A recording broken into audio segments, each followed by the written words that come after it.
My daughter chose her wealthy stepfather and left me broken. Now, she's broken begging. But I gave her the ending that matched the pain she caused. I, a 50-year-old male, need to get this off my chest and, honestly, I'm still struggling with whether I'm making the right call here. This whole mess started about 12 years ago when I split with my ex-wife, Nicole, a 48-year-old female. But to understand why I'm at this crossroads now, you need to know the full story. Back then, I was literally working myself to the bone with 2 full-time jobs. We're talking 80-hour weeks, alternating between a day shift at a warehouse and evening shifts at a local restaurant. The economy wasn't great, and I was doing everything I could to keep our heads above water. Bills were always breathing down my neck: mortgage, utilities, car payments, you name it. I'd skip lunches sometimes just to make sure there was enough food on the table for my family. Nicole, though, was something else entirely. Looking back, I should have seen the red flags from the start, but you know how it is when you're in love and trying to make a marriage work. She came from a more privileged background. And no matter how hard I worked, she acted like I was somehow failing her by not providing the lifestyle she thought she deserved. You wouldn't believe some of the arguments we had. I'd come home exhausted after a double shift, and she'd be there with a jewelry catalog, circling things she wanted for her birthday. When I tried to explain that we needed to budget carefully, she'd hit me with lines like, "My father would never have let his family live like this," or "I didn't marry you to live paycheck to paycheck." It was soul-crushing, honestly. We had a daughter together, Chelsea, now a 25-year-old female, and I really thought that would be our common ground. You know, that whole staying together for the kids thing. But instead of bringing us closer, Chelsea became another point of contention. Nicole would constantly undermine me in front of her, making comments about how daddy can't afford this or that or how other kids at school had better things. I tried to teach Chelsea the value of money and the importance of hard work, but Nicole would roll her eyes and tell her not to listen to my poor person mentality. The real kicker? Despite all her complaints about money, Nicole wasn't exactly contributing much to our financial situation. She had a part-time job at a boutique, but most of her paycheck went to her personal expenses: designer clothes, salon appointments, lunch dates with her friends. Meanwhile, I was pulling double shifts and still getting grief about not providing enough. I remember this one incident that really captures what I was dealing with. It was Chelsea's 10th birthday, and I'd saved up for months to throw her a nice party at this local pizza place. Nothing super fancy, but it was clean, fun, and the kids loved it. Nicole spent the entire party making snide comments about how basic everything was and how embarrassing it was that we couldn't afford to rent out that expensive indoor playground like Chelsea's classmate had done the month before. The stress was unreal. I started having anxiety attacks, which I'd never experienced before. My blood pressure was through the roof and I was barely sleeping. The doctor told me I needed to reduce my stress levels, but how could I when every day felt like walking through a minefield of criticism and demands? I tried suggesting marriage counseling, thinking maybe if we could get on the same page about our finances and expectations, we could make it work. Nicole's response? "The only counseling we need is financial counseling to figure out how you can earn more money." It was like talking to a wall that only echoed back demands for more, more, more. Looking back now, I can see how this toxic environment was setting the stage for everything that would follow. The constant pressure, the undermining, the materialistic values being instilled in Chelsea. It was like watching a train wreck in slow motion, but I was too caught up in trying to keep everything together to see where it was all heading. I guess what really gets me now, thinking back on all of this, is how I never felt like I was enough. No matter how many hours I worked, no matter how much I sacrificed, it was always painted as some kind of personal failing on my part. The narrative was never, "Dad works really hard to provide for us." It was always, "Dad can't afford what we deserve." Living with Nicole wasn't just difficult. It was like being stuck in an endless performance review where you're constantly being told you're not meeting expectations every single day. I'm talking about the kind of situation where you'd wake up already feeling like you'd failed somehow and the day hadn't even started yet. Let me give you some specific examples since many of you asked for more details. One time, I remember coming home after a particularly rough 14-hour workday. I'd picked up an extra shift because Nicole had emergency shopping to do. I walked through the door to find shopping bags from high-end stores scattered across our living room. The credit card bill for that month ended up being over $3,000, money we absolutely didn't have. When I tried to talk to her about it, she looked at me like I was speaking an alien language and said, "Well, Chelsea needed new clothes for school." Wanna know what these needed items were? A $400 designer backpack. Because apparently, the perfectly good one from last year was embarrassing. 3 pairs of shoes from some brand I couldn't even pronounce because all the other moms get their kids the right brands. And get this, she'd bought herself a matching designer purse because she couldn't let Chelsea be the only one with nice things. The real kicker? When I pointed out that this would mean I'd have to pick up even more extra shifts to cover the bill, she actually said, "Well, maybe if you had a better job, I wouldn't have to feel guilty about buying basic necessities." Basic necessities. That's what she called a $400 backpack. Eating out was another constant battlefield. If I suggested a family restaurant, Nicole would make this face. You know, the one where someone's trying to hide their disgust, but wanting you to see it at the same time. She'd spend the entire meal making comments loud enough for nearby tables to hear, "I can't believe we're eating at a place with plastic cups," or "I guess this is what passes for atmosphere these days." One time, I'd saved up for 2 months to take her to a nice restaurant for our anniversary. It wasn't the fanciest place in town, but it was well reviewed and definitely above our usual budget. The moment we walked in, before we'd even been seated, she started in with, "Oh, this is where we're eating?" Then throughout the entire meal, she kept pulling up Yelp on her phone, pointing out all the better restaurants we could have gone to instead. She even made a point of telling our waiter that it was our anniversary, then adding, "But apparently this is as good as it gets." The house was another constant source of conflict. We lived in a decent 3-bedroom in a safe neighborhood with good schools, but Nicole would give tours to her friends like she was showcasing a disaster area. And this is our cozy kitchen. We're planning to renovate as soon as someone gets a better job, or sorry about the basic countertops. Some people just don't understand the importance of granite. The worst part was how she'd involve Chelsea in her materialistic mindset.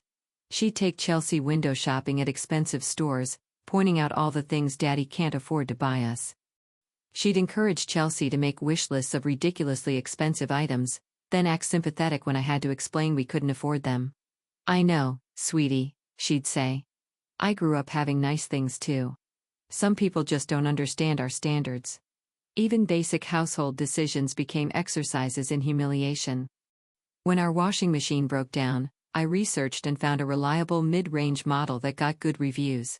Nicole turned it into a 3-week drama, refusing to settle for anything less than some premium brand that cost 3 times as much.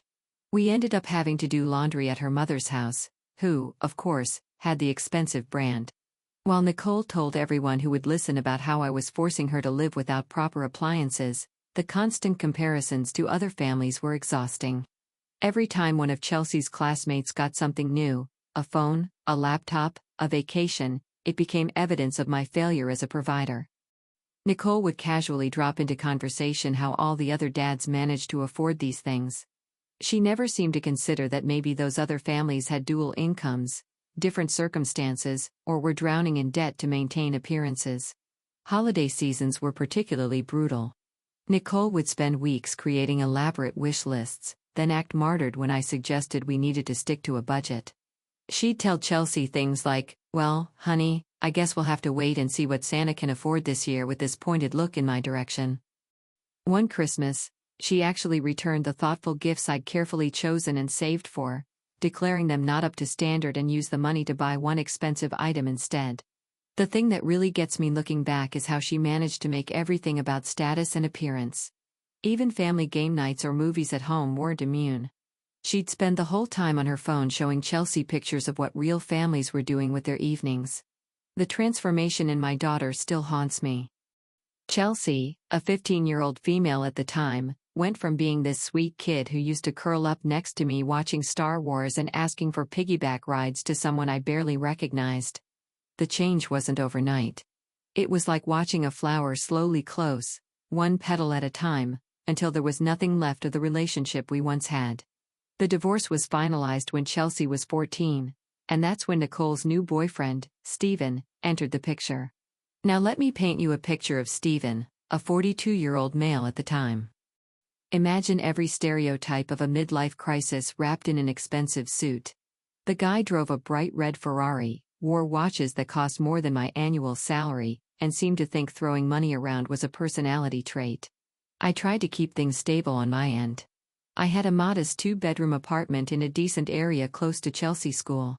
Every other weekend, I'd plan activities I thought she'd enjoy. Movie marathons, trips to the science museum. She used to love space, cooking her favorite meals together. But increasingly, these weekends became torture sessions of comparison.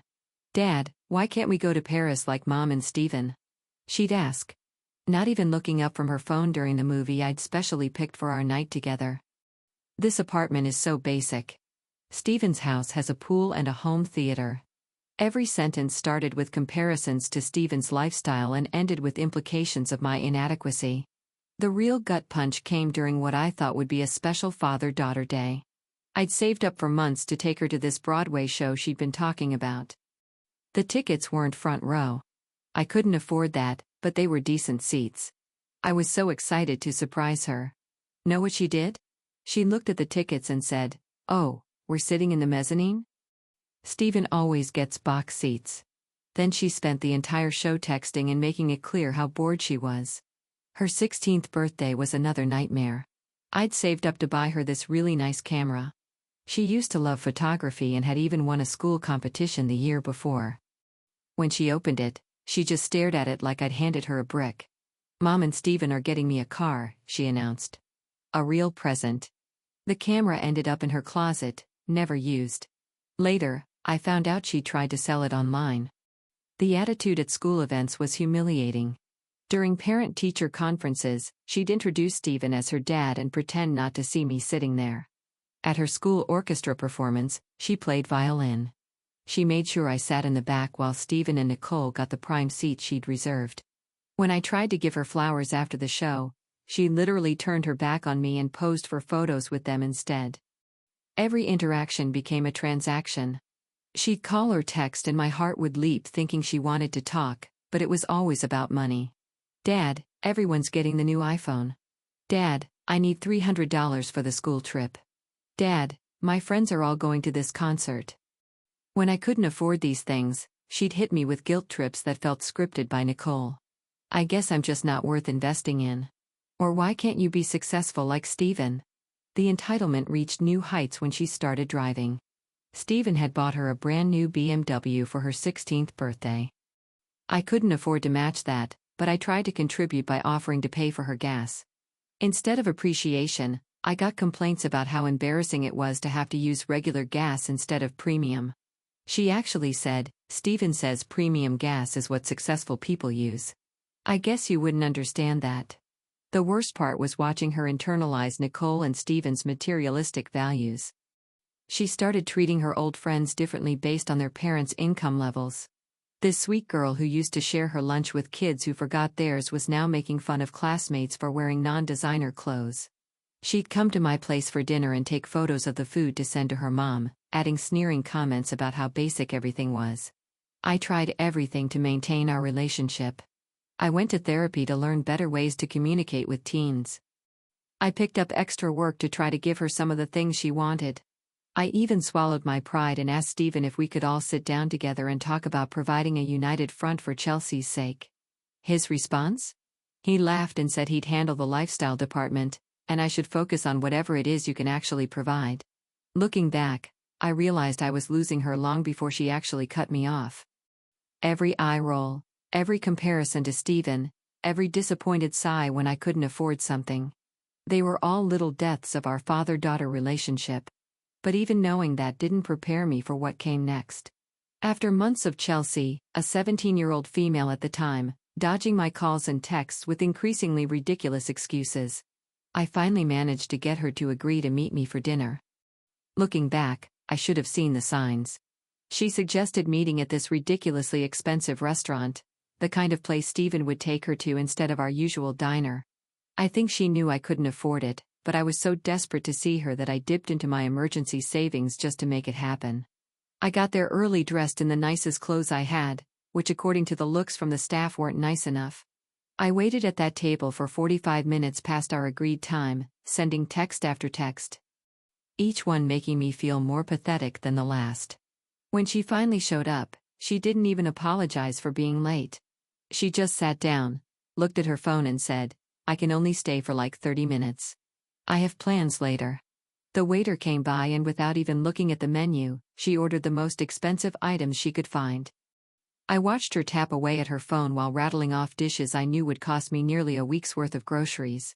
When I gently suggested we might want to look at some of the more reasonable options, she rolled her eyes and said, "God, Dad.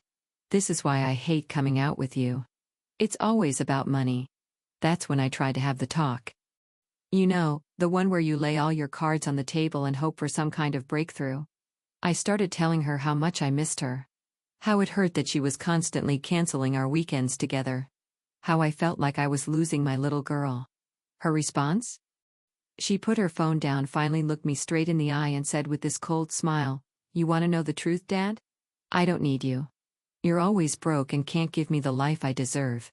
Do you know how embarrassing it is to have a father who can't even afford to eat at nice restaurants without checking the prices first?" I sat there stunned as she continued, each word like a knife. "Steven takes me shopping and doesn't make a face when I pick something expensive. He gets me the latest iPhone without lectures about appreciating the value of money. He knows what it means to provide properly for a family." Then came the real bombshell. She reached into her designer purse, a gift from Steven of course, and pulled out some legal papers. "I want you to sign these," she said, sliding them across the table like she was some kind of corporate executive closing a deal. "It's papers to terminate your parental rights. Steven wants to adopt me officially." I felt like I couldn't breathe. The restaurant with all its fancy decorations and well-dressed patrons started spinning around me. "Chelsea," I managed to say, "you can't be serious. I'm your father. I've been there since the day you were born. Remember all the times she cut me off with this laugh that didn't sound anything like my daughter. If you're not going to keep up with my lifestyle, then what's the point of having you as my dad? Steven can provide everything you can't. Plus, it's not like you've been much of a father anyway. When was the last time you took me on a real vacation or bought me something without complaining about the price?" I must have sat there for what felt like hours just staring at those papers. They were already filled out, just waiting for my signature. The methodical nature of it all, how she'd planned this ambush, chosen this expensive restaurant knowing I'd be out of my element, prepared this speech. It broke something in me. "Chelsea," I tried one more time. "Money isn't everything. I love you. I've always loved you. I've worked multiple jobs, missed sleep, skipped meals, done everything I could to provide for you. Maybe it wasn't enough for your standards, but it was everything I had to give." She stood up, grabbing her purse. "Love doesn't pay for designer clothes or luxury vacations, Dad. I need a father who can keep up with the lifestyle I deserve. Steven can do that. You can't. It's that simple." Then, as if twisting the knife wasn't enough, she added, "Oh, and you can take care of the bill. Right? Since this is probably the last dinner we'll have together, you wouldn't want to end it by being cheap." She walked out, leaving me sitting there with an expensive meal I hadn't even touched and a stack of papers that essentially asked me to erase myself from my daughter's life. The waiter came by with the check and I handed over my credit card knowing it would be declined. I had to call my brother to help pay for the meal. One final humiliation. I didn't sign those papers that night, but something else was signed and sealed. The death certificate of my relationship with my daughter. I sat in my car in that fancy restaurant's parking lot until 3 o'clock in the morning, crying like I hadn't cried since I was a child. That conversation with Chelsea broke something fundamental in me. You know those movies where someone gets hit and you can actually hear the bones cracking? That's what it felt like. Except the breaking was happening somewhere inside my chest, somewhere doctors can't reach with their instruments. The first week after, I couldn't even get out of bed. I called in sick to both jobs using up what little paid time off I had saved. My phone kept buzzing with texts from Nicole. Not because she cared, but because Chelsea had told her about the restaurant incident and she wanted to discuss my selfishness in refusing to do what's best for our daughter. Each message was like another shovel of dirt on the grave of my former life. I started making mistakes at work, basic stuff that I'd never messed up before. At the warehouse, I kept misplacing orders.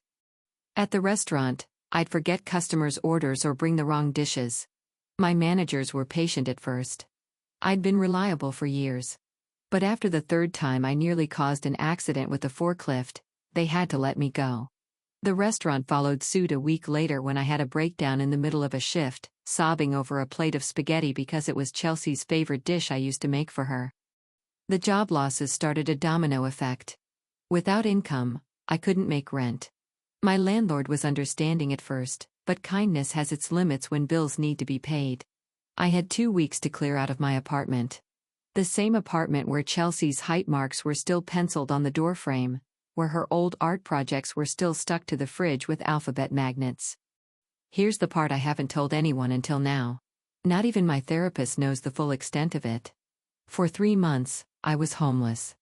Not the kind of homeless where you're couch surfing at friends' places. I mean, properly, genuinely homeless. I'd spend nights on subway platforms because they were warmer than the streets. During the day, I'd wander around the city using the last of my phone data to apply for jobs while sitting in fast food restaurants, nursing a single coffee for hours just to stay somewhere warm. The worst part wasn't the physical discomfort, it was the shame. I'd duck into public bathrooms to wash up, wearing the same clothes for days because I couldn't afford laundry. I'd avoid eye contact with everyone.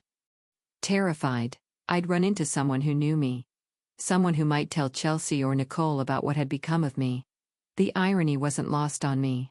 I'd finally become exactly what they'd always accused me of being. A failure. I hit my absolute lowest point one night when I was sitting in a 24-hour diner, counting change to see if I could afford a cup of soup.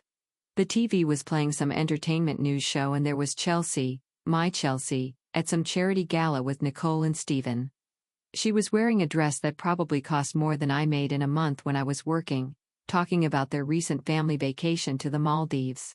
The interviewer asked about her family and she gushed about how amazing her dad was. She meant Steven, of course. I wasn't even a footnote in her story anymore. That night, I found myself standing on a bridge looking down at the water below. I'm not proud of where my mind went, but I need to be honest about how dark things got.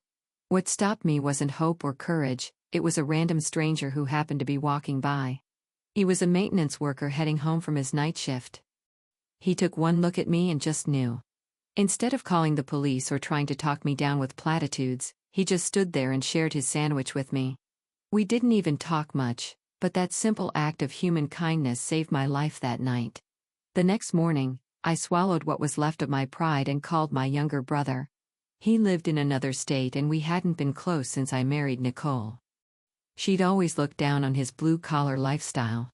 He didn't hesitate. He just said, "I'm coming to get you," and drove 6 hours to pick me up.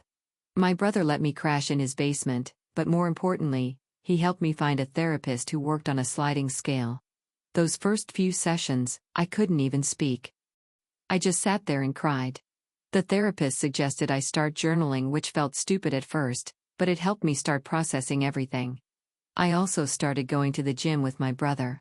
Not because I cared about getting in shape, but because it was somewhere to go. Something to do that didn't involve thinking about Chelsea.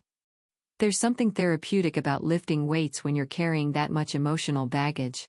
Every rep felt like lifting another piece of my old life, examining it, and choosing whether to keep it or let it go. Recovery isn't a straight line. That's probably the most important thing I learned during this period. Some days you're taking steps forward and others you're right back in that dark place. Counting ceiling tiles in your brother's basement and wondering how your life ended up here. My brother, a 44-year-old male, was my saving grace during this time, though I didn't appreciate it enough at first. He'd wake me up every morning at 5 o'clock in the morning for the gym, even when I'd curse at him and try to pull the covers over my head. "The weights don't care about your problems," he'd say, "but they'll help you carry them." It became our routine. Lift, shower, job hunt, therapy, repeat. The first real victory came 3 months into living with him. I landed a job at a logistics company. Nothing fancy, just entry-level work coordinating deliveries. The pay was modest, but it was steady and more importantly, it was something I could build on. My boss, a 52-year-old male, was this gruff but decent guy who'd been through his own divorce hell. He saw something in me and started mentoring me in the business. That's when I met Rachel, a 46-year-old female. She wasn't some romantic comedy meet cute. She was the HR representative processing my benefits paperwork. I must have looked completely lost trying to figure out the insurance forms because she offered to help me during her lunch break. We got to talking and it turned out she was also divorced with 2 kids. Here's the thing about Rachel that hit me hard. She didn't try to fix me.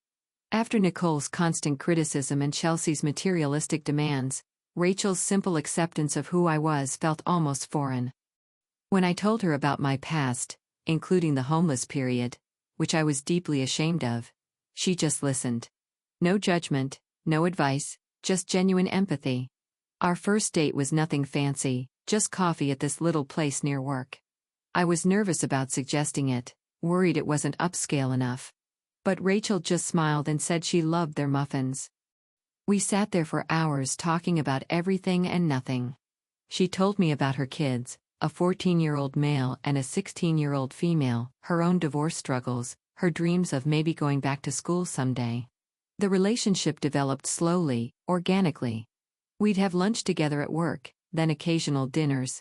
She invited me to her son's baseball games, and I helped her daughter with math homework. No pressure, no expectations, just 2 people healing together. But it wasn't all smooth sailing. I had massive trust issues and anxiety about money. The first time Rachel suggested splitting the bill on a date, I nearly had a panic attack. Years of Nicole's conditioning had me expecting judgment for not paying. Instead, Rachel just held my hand and said, "We're partners, not a balance sheet." 6 months into dating, Rachel's daughter, Emma, had a school dance. She needed help with her dress and somehow, I ended up being the one helping her budget and shop for it. The moment she asked my opinion on colors, I started crying in the middle of the store. Emma just hugged me and said, "It's okay to miss her, but we're here now." That's when I realized I was part of a family again, just in a different way. Rachel and I got married last year. It was a small ceremony in her brother's backyard. Her kids stood up with us. Emma as her maid of honor, Jake as my best man alongside my brother. We wrote our own vows, and one of the promises we made was to always be honest about our brokenness and to help each other heal. We bought a modest house together, nothing fancy, but it's ours. The kids have their rooms. We have a small garden, and there's this weird creaky step that we keep saying we'll fix but never do. It's not perfect, but it's real. Every birthday, every holiday, every minor achievement is celebrated. Not with expensive gifts or fancy restaurants, but with genuine joy and presence. I still have my moments. Sometimes I'll see a father and daughter together at the store or hear Chelsea's favorite song on the radio and it hits me all over again. But now, I have people who understand that grief isn't something you get over, it's something you learn to carry differently. Then that day came. I was picking up groceries at Whole Foods. Ironic, I know. The store Chelsea used to mock me for not shopping at when I literally ran into her. Chelsea, a 25-year-old female now, was standing in the wine aisle, looking exactly like a younger version of Nicole, designer everything, that same entitled posture. For a moment, I thought about pretending I hadn't seen her, but she spotted me first. "Hey, Dad," she said with this practiced, casual tone. Like we'd just seen each other yesterday. Not like she'd spent the last 8 years pretending I didn't exist. "I finally decided I need you back in my life." The shopping basket nearly slipped from my hands. 8 years of therapy helped me keep my composure, but inside I was that broken man on the subway platform again. She kept talking, filling the silence with words that felt rehearsed. "Steven and Mom got divorced last year," she explained, examining a wine bottle like we were discussing the weather. "Turns out he was cheating with his secretary." How cliché, right? But that's not why I'm here. She put the bottle back, picked up a more expensive one. "I've been doing some thinking and I realized maybe I was a bit harsh back then." A bit harsh, that's how she described destroying her father's life. Then came the real reason for this sudden reunion. "I'm starting my own business," she announced, "a boutique PR firm. Mom's not in a position to help right now, and Steven's new wife doesn't want him investing in past relationships. I thought maybe we could reconnect, you know, father-daughter style." I stood there, grocery basket growing heavy in my hands as she continued. I've got all the plans drawn up. The space I want is perfect. It just needs some renovation. We could spend time together while you help me get it started. Like financially, I mean. It would be a great investment opportunity for you. That's when something in me snapped, not in a breaking way this time, but in a moment of pure clarity. I looked at my daughter, really looked at her, and saw not just who she was, but who she'd always been since Nicole and Stephen molded her in their image. Chelsea, I said, my voice steadier than I expected. I've moved on. I've built a life with people who respect me. I have stepchildren who value me for who I am, not what I can buy them. My other kids matter too. Her face did this thing I remember from her teenage years, that slight sneer that always preceded a cruel comment. What's the point of having you as dad if you can't support me like I deserve? The next day, she showed up at my mom's house, her grandmother, whom she hadn't spoken to in 8 years. My mom called me immediately, telling me how Chelsea had burst into tears, talking about how much she missed her family and needed support during this difficult time. But when Mom gently suggested that if Chelsea wanted to be part of the family again, it would need to start with genuine relationships, not financial support. Chelsea's tears dried up remarkably fast. She actually laughed and said, I'm only here for the lifestyle. If you can't give me that, then why bother? So here I am, Reddit. My daughter's back, but she's not really back. She just needs a new sponsor now that Steven's gone. Part of me wants to help her. She's still my daughter after all. But a bigger part remembers those nights on the subway platform, the therapy sessions, the slow process of rebuilding my self-worth. Am I the asshole for not wanting to let her back into my life? For choosing my mental health and my new family over my biological daughter? My wife, Rachel, supports whatever decision I make but says I need to make it for the right reasons. My therapist suggests maintaining firm boundaries if I do decide to reconnect. 1. Yes. Chelsea knows about my homelessness period. Nicole apparently told her during one of their fights with Stephen, using it as an example of why some people never succeed in life. 2. No. Stephen didn't adopt her. The papers never went through, though not for lack of trying on their part. 3. Yes. I've offered to have a relationship with Chelsea that doesn't involve money. Her response was, what would be the point of that? To those asking about Nicole's current situation, apparently, Stephen had been moving assets around for years preparing for the divorce. She got far less than she expected, and her expensive lifestyle isn't sustainable anymore. The irony isn't lost on me. My stepchildren have asked if they should reach out to Chelsea as potential siblings. I've advised against it. I don't want them exposed to that kind of toxic materialism. They've seen photos of her and know the story, but I've never spoken ill of her to them. They came to their own conclusions after hearing about her recent visit. After talking it over with my family and therapist, I've decided to send Chelsea one final email. I'll tell her that I'm open to having a relationship with her, but only if it's based on genuine connection, not financial support. The ball will be in her court. Given her response at Mom's house, I'm not holding my breath, but at least I'll know I tried one last time to be her father, not her banker.